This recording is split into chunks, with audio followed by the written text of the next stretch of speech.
Hello everyone, now we are going to talk about hair and coat. The epidermis synthesizes the hair through the hair follicles, which are extensions of the epidermis.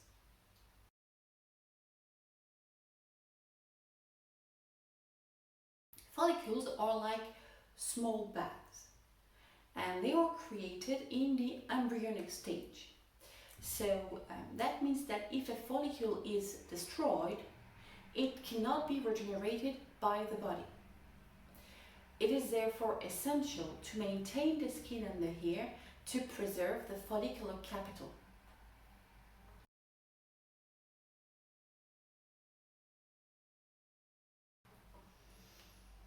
In dogs and cats, the follicle is what is said compound. It means that many hair come out of the same follicle.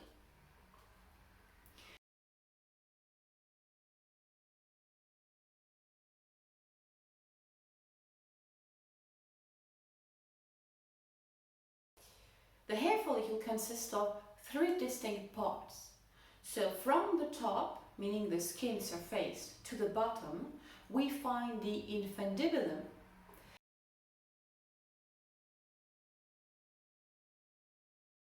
the isthmus,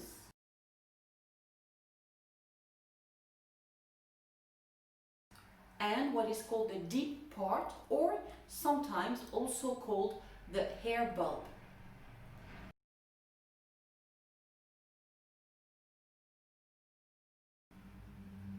The hair follicle also comprises of different areas, different parts. At the top, you will find the follicular ostium.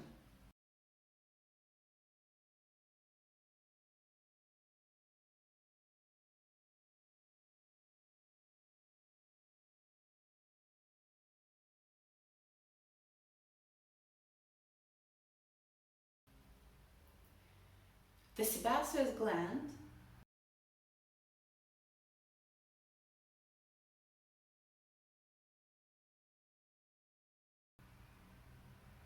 the erector muscle,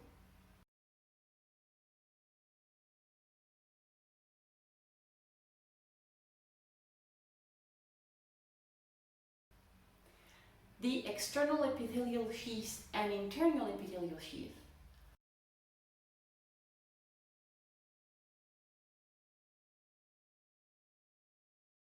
the hair,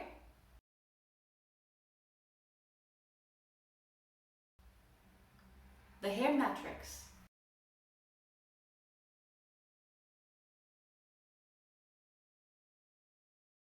and the dermal papilla.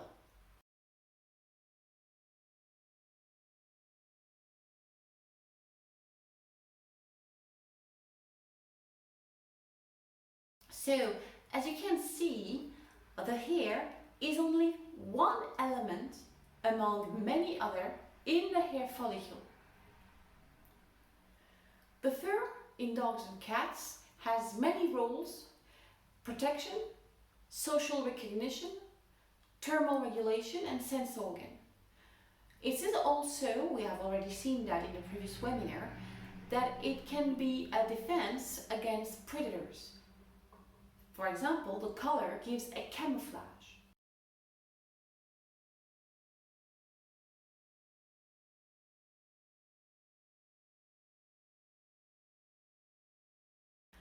Dogs and cats have a compound coat, meaning that several hair come out of the same hair follicle.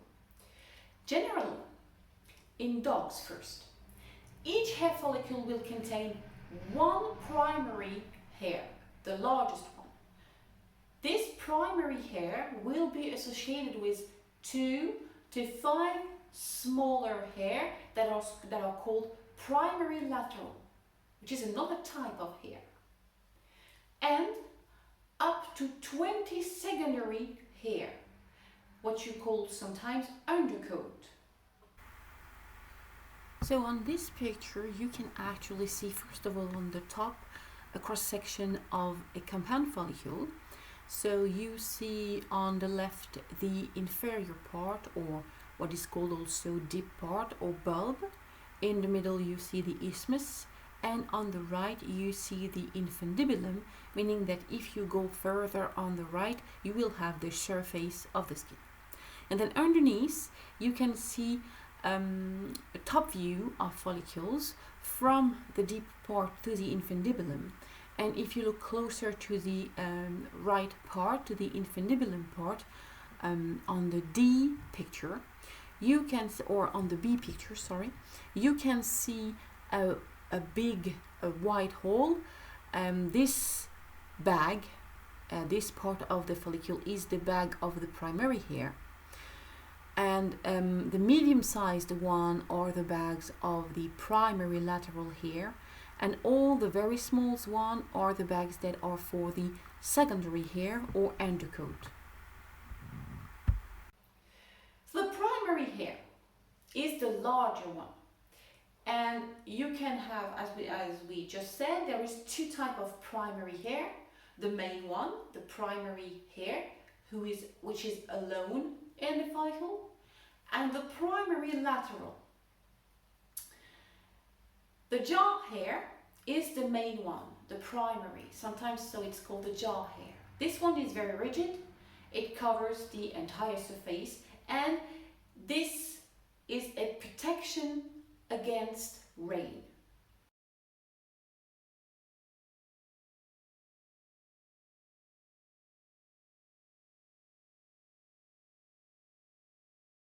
The primary lateral hair is sometimes called a guard hair. This one is moderately supple and has a different orientation than that of the undercoat, and it will allow the better thermal insulation of the body. This hair will work together with the secondary hair, and the secondary hair are smaller and they make up the dome or undercoat, and they will help maintain the body temperature.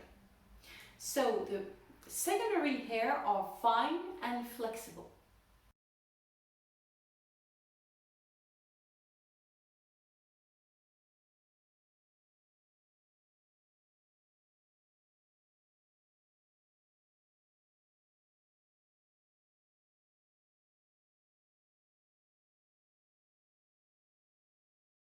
The fur consists of other hairs as well, with a specialized role.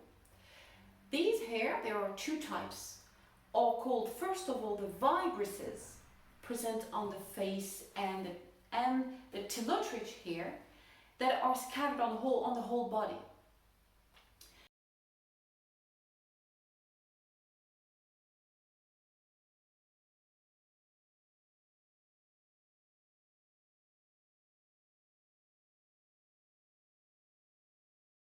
These specialized hair are larger than the others, and they have a very developed vascularization. It means that a blood vessel literally enters inside the deep part of the hair, and a nerve. And they have a very important role in the dog's life or in the cat's life, especially for movement and recognition between individuals. So, for example, the vibrisses on the face will allow cats and dogs to evaluate the distance with a very close obstacle. Or it will allow them to identify an obstacle in the dead angle where they don't see. So when they turn the head, before knocking the head on this obstacle, they will sense it with the vibrisses. Vibrisses are really important for cats because these are still very instinctive animals. They still have kind of a wild lifestyle, especially when they go outside. So they really need the vibrisses, so you shouldn't cut them. Now, regarding the dogs, should we cut or not the vibrisses? Really, it's up to you. Although there is sensation when you cut the vibrisses, except for very rare exceptions, the dogs will feel it, but it will not hurt. It will not hurt them. Then, do they really need it? Actually, if you're a poodle lover, you probably noticed that actually poodles are shaved, very short, and the vibruses are clipped. So basically, when they are puppies, it will take a little while for them to get used to it. So for example, if you have a glass door, they will think there is nothing and they will hit the glass door, but after a few days or a few times they bumped into it, they will know there is something, so they will go slowly, but they will learn. So normally dogs will adapt. So it's really up to you, it's your philosophy to determine if you want to cut the vibruses of a dog or not. As far as I know now, in the best knowledge that I have now, this doesn't hurt and dogs are perfectly capable to live without it. Maybe later there will be more studies about vibruses and I will say something different. But for the moment, I couldn't find any evidence that that does any harm to the dog. But it does harm to the cats because they really need that. Especially that they have a sight, a 3D sight, a depth sight that is smaller than dogs and humans. So basically, when it comes to here on the side, they have no idea about the depth, so they really need the vibruses to know if the obstacles in there are really far or close.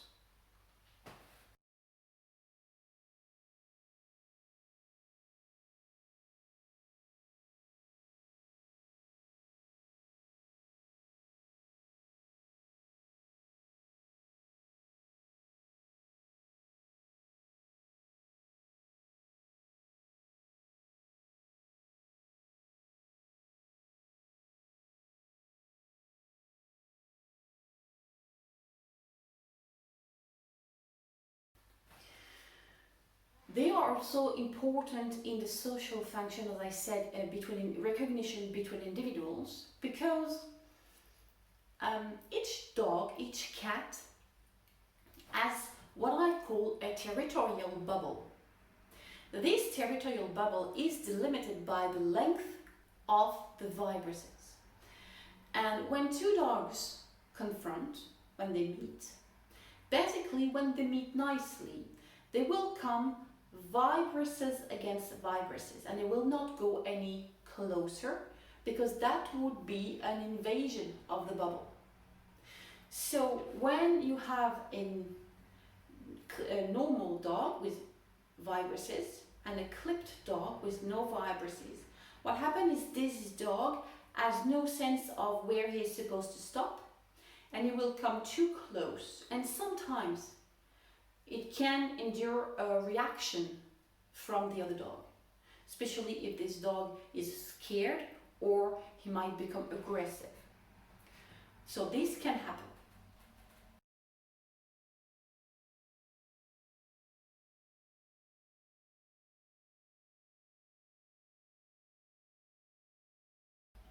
So let's go back to the hair in general. So what's a hair? A hair, it's a root and a stem. So the root is in the depth of the skin and it's not visible. The stem has a free end that protrudes from the skin surface. And the hair consists of different proteins and especially cystin. The hair consists of 3 parts from the inside to the outside.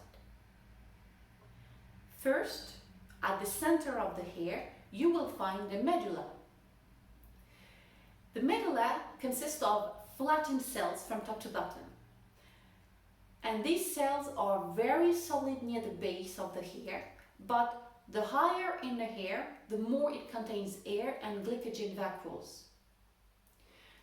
It means that vacuoles are, glycogen vacuoles means basically holes. It's empty, okay? So the cortex now. The cortex is around the medulla. It consists of cornified cells, elongated, parallel to the major axis of the hair. It is the cortex that contains pigments that give color to the hair and represents 1/6 to 1/4 of the thickness of the hair. Around the cortex and at the surface of the hair comes the cuticle. The cuticle is composed of flattened, cornified and nucleate cells organized like tiles on a roof, just like the stratum corneum of the epidermis. So they are all flat and very close to each other, and they will give the hair its soft and silky appearance to the touch, if they are what is called closed.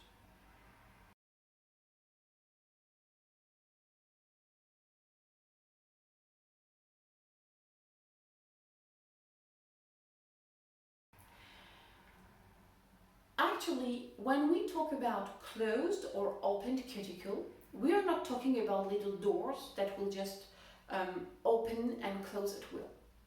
What makes the cuticle closed is the sebum. So basically, they are glued, just like the cells in the stratum corneum. They're glued together. If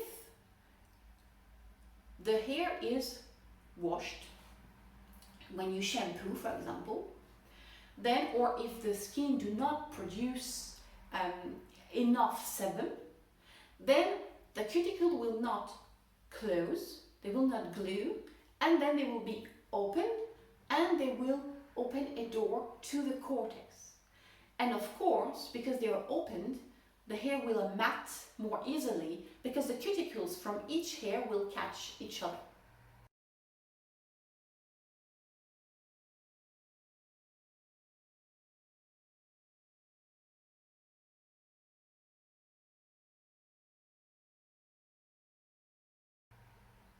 Let's go back to the cortex.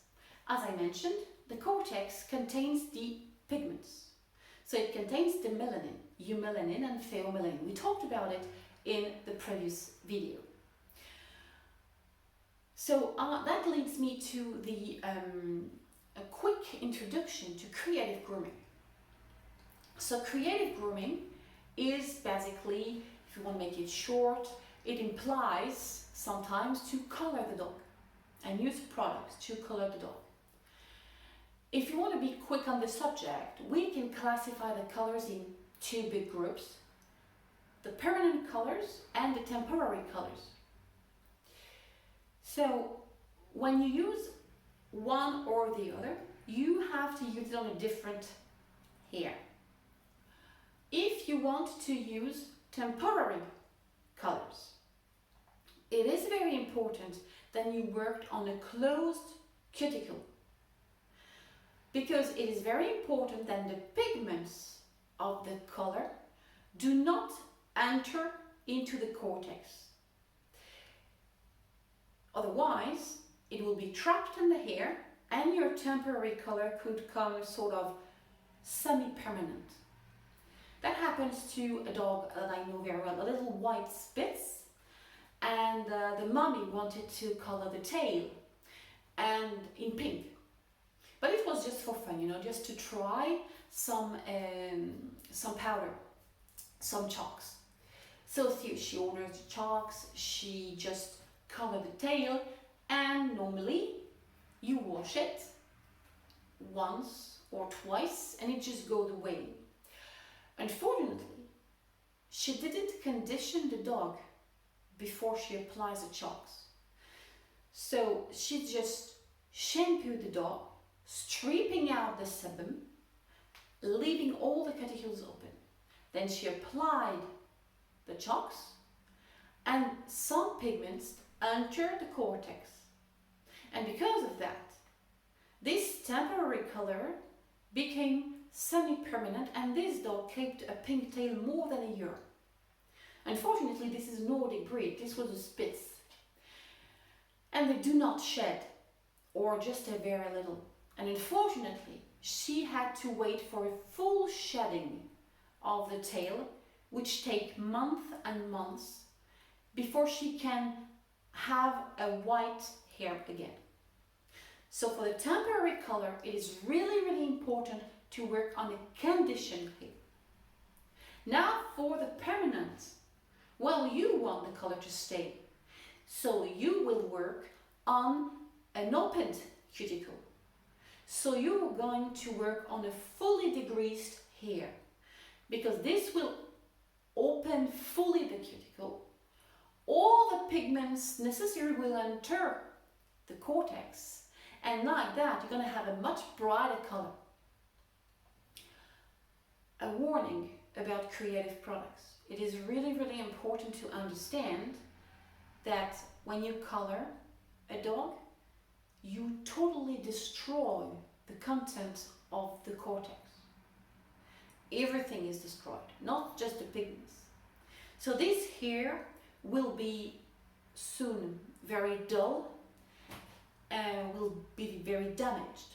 So it is important to treat the skin properly afterwards. It means hydrate it a lot, condition it a lot to make sure that you have a nice hair growing back.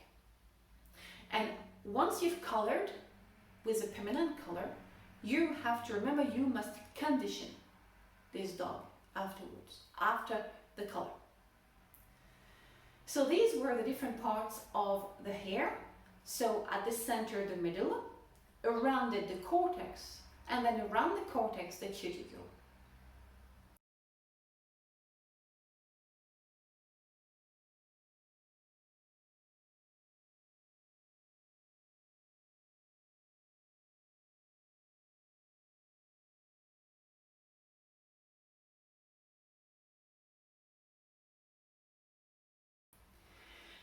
So we've seen there is different type of hair, and these different types of hair, according to the combination, gives different types of coat.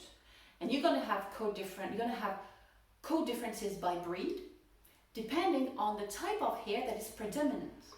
So for example, if we talk about breeds like the German Shepherd, we have what is called a classic coat, and you have primary and secondary hairs that are evenly developed, like 50-50 roughly, and it will of course depend on the season.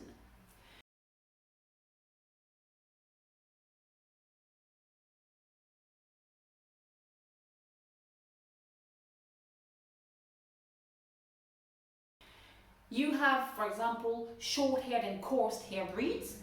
In these breeds, most of the time, primary hairs are developed, but there are only few to none secondary hairs.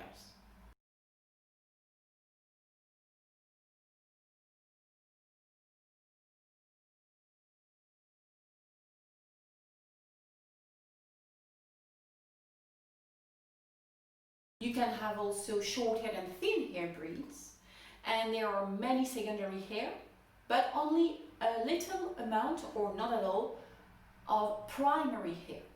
And if you have primary hair, they will be small. In long-haired breeds, most often they have a significant proportion of secondary hairs, but some individuals may develop less undercoats and have a high proportion of primary hair. In Shih Tzu, for example, some powder puff Chinese dog as well, for example. So what makes all these coats so different? It's genetic, the genetic transmission. Many features of the coat are transmitted by what is called an autosomal recessive gene. An autosomal gene is a gene other than sexual, meaning that it's not on the X or Y chromosome. Recessive means that both parents must transmit it to come out. So it means that, for example, if we talk about the brown color from chocolate to bronze in the Newfoundland dog, or the brown in the Tibetan Terrier or the Sharpei, it means that for a puppy to be brown,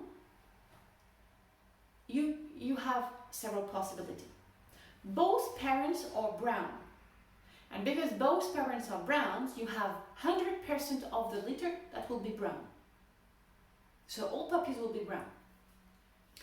Then you can have one brown parent, one black, but this second parent carries this autosomal recessive gene, brown. And then you're gonna have 50% of chance to have a brown puppy. If you have a brown dog and a black dog, but this black dog does not carry the gene, you're gonna have black puppies, 100% of black puppies. But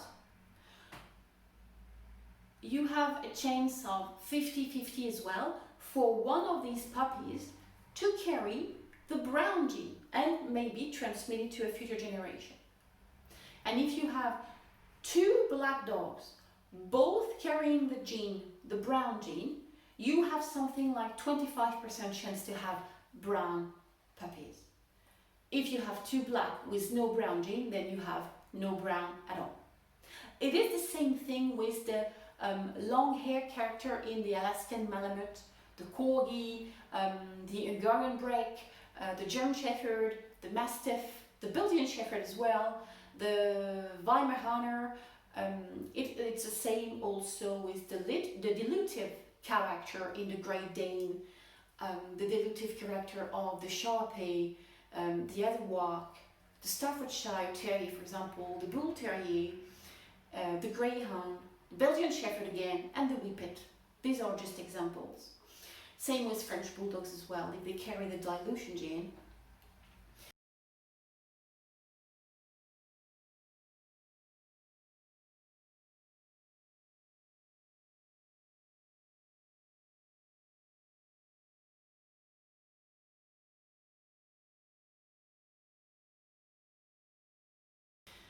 And how does this hair grow? We're going to study now the pillar cycle.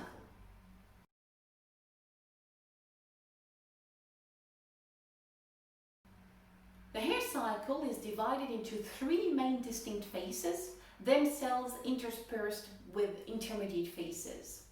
So the first phase is called anagen. It is the growth phase of hair.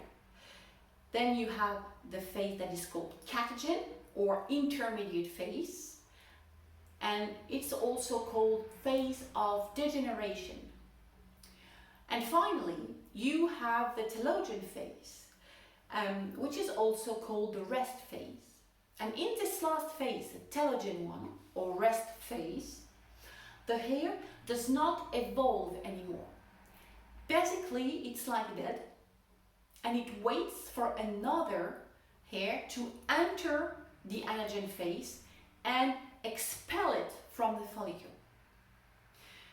This phase, which is an intermediate one, this phase, when the hair is so basically at the late telogen phase and a new one is pushing up underneath and expelling the old hair, is called exogenous phase.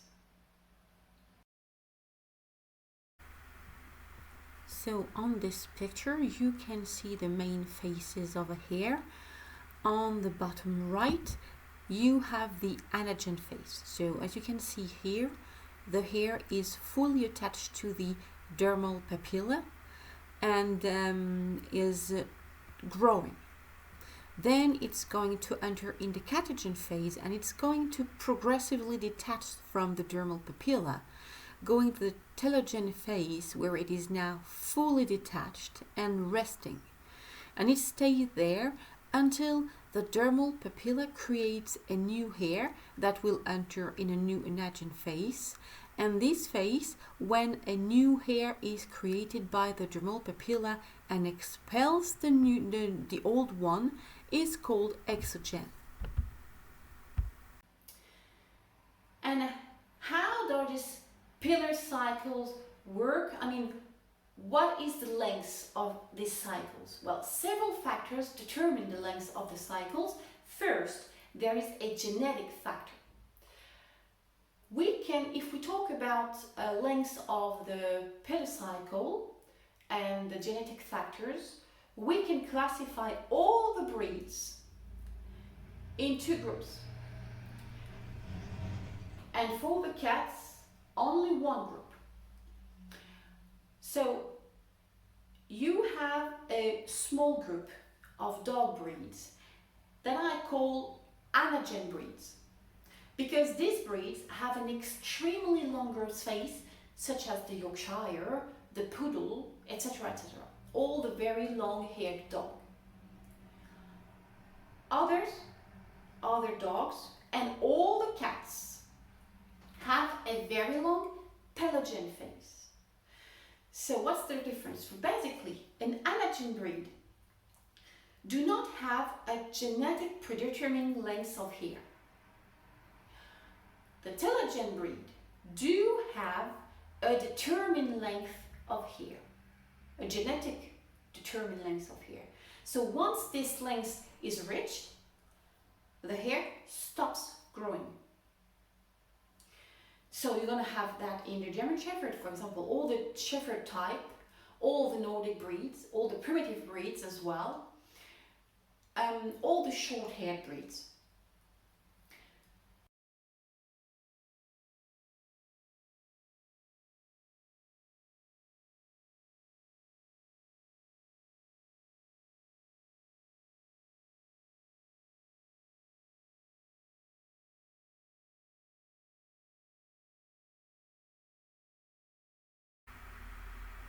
So here, for example, you have a very rare breed called the Bergamasco.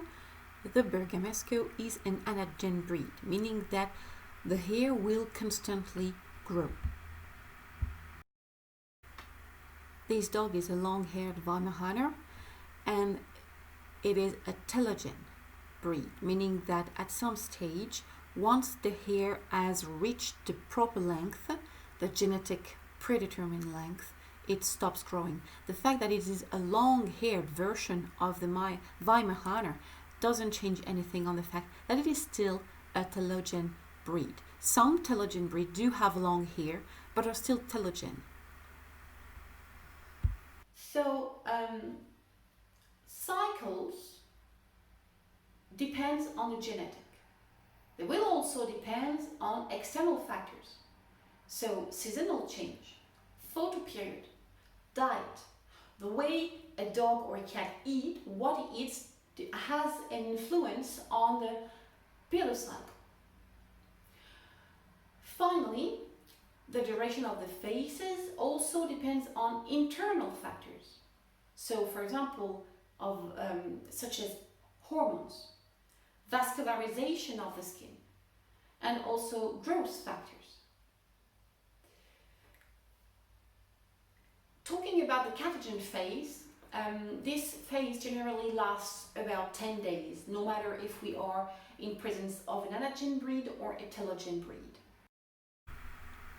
So here you can see the cycle in an anagen breed. So you see that the anagen is very, very long. So it starts from the hair that you see on the bottom left, and then it goes around, and then will enter in a very quick catagen phase that always lasts around 10 days, and then in a very quick telogen phase, and then another hair will come back again very quickly. So here you see the cycles for the telogen breeds. So if we start at the top of the picture with the catagen hair, then you see that just after the catagen phase, the hair will enter a very, very long cycle of telogen, and then a short anagen one, and then a catagen again. So, and it just cycle around like that. In some breeds, the telogen phase can last up to the entire life of the dog. And each follicle has a cycle that is independent of the others.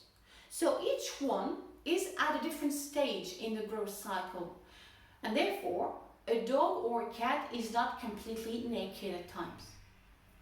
Even all the hair, for example, that are in telogen phase are not at the same stage in the telogen phase.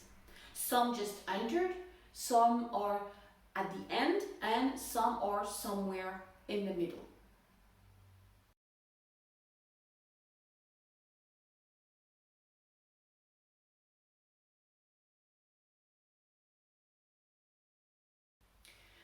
And when certain factors cause a new anagen phase on a greater or lesser proportion of the coat, the animal sheds. That's what we call the shedding.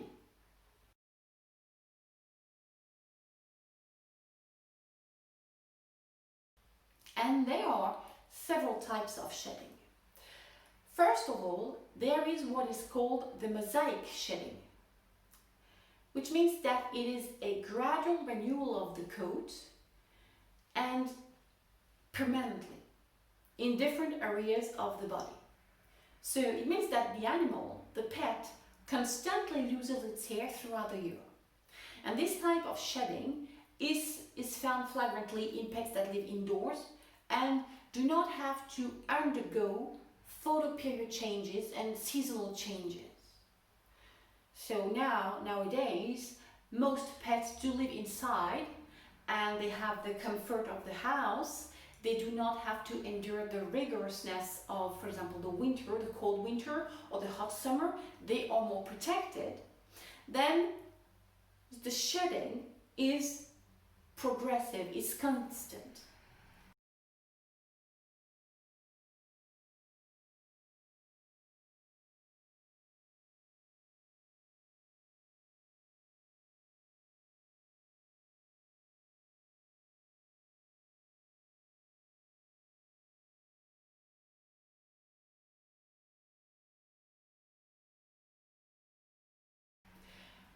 There are also two other sheddings that are called principal or main shedding. First, the spring shedding, with the formation of a less dense coat to overcome the arrival of higher temperature and an increase in exposure to light. And then the autumn shedding, with the constitution of a denser coat, a winter coat, to palliate the decrease of the sunshine and the temperatures. So during these two main phases, there is maximum hair growth in late spring and minimal growth during the winter. There is maximum hair growth in the late spring because the dog, for summer, has lost a lot of hair. But this hair needs to be back for the autumn. So during summer, this hair progressively grows back during late spring and summer. And then in the winter, this hair, the coat has minimal growth because the hair needs to stay there and keep the pet warm. So pets that do live outdoors shed twice a year, while pets that live indoors will shed throughout the year. So they will still have main sheddings, but it won't be as extreme than a dog that do live outside. So in summer, with variation between breeds of course, you have an average of 30% of primary follicles and 50% of secondary follicles that are at rest. So meaning that are dead hair, intelligent phase, no longer growing. In the winter, 75% of primary follicles and 90% of secondary follicles are at rest, meaning that they stay there. Because it's the winter and all this hair needs to stay there to keep the pet warm.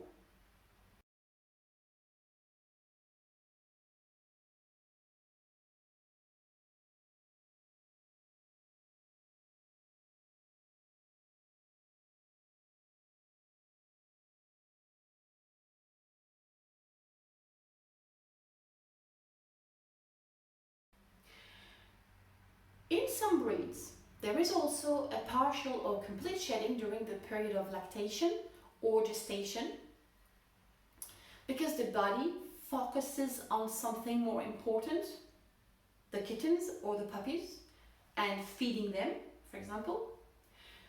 So this shedding is called effluvium.